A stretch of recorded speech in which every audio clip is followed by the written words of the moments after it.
តាការប្រើ phone box ត្រូវការកុំព្យូទ័រដែលមានសមត្ថភាពខ្ពស់ឬប្រើតែ laptop ក៏គ្រប់គ្រាន់ដែរឬទេចម្លើយគឺសាមញ្ញណាស់កុំព្យូទ័រមិនចាំបាច់មានសមត្ថភាពខ្ពស់ទេប៉ុន្តែត្រូវមាន RAM យ៉ាងតិច 8GB laptop ក៏ដូចគ្នាអាចដំណើរការ phone box បានយ៉ាងរលូនហើយ laptop ខ្លះអាចភ្ជាប់តាម USB ដើម្បីគ្រប់គ្រងទូរស័ព្ទបានប្រហែល60ទៅ80គ្រឿង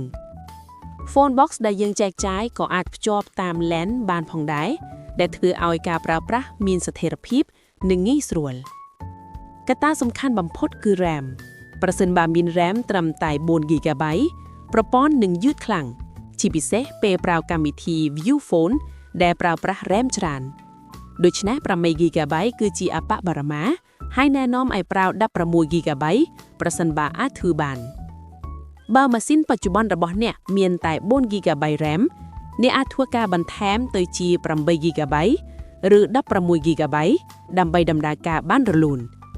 បច្ចុប្បន្ននេះមិនគាំទ្រ MacBook ទេ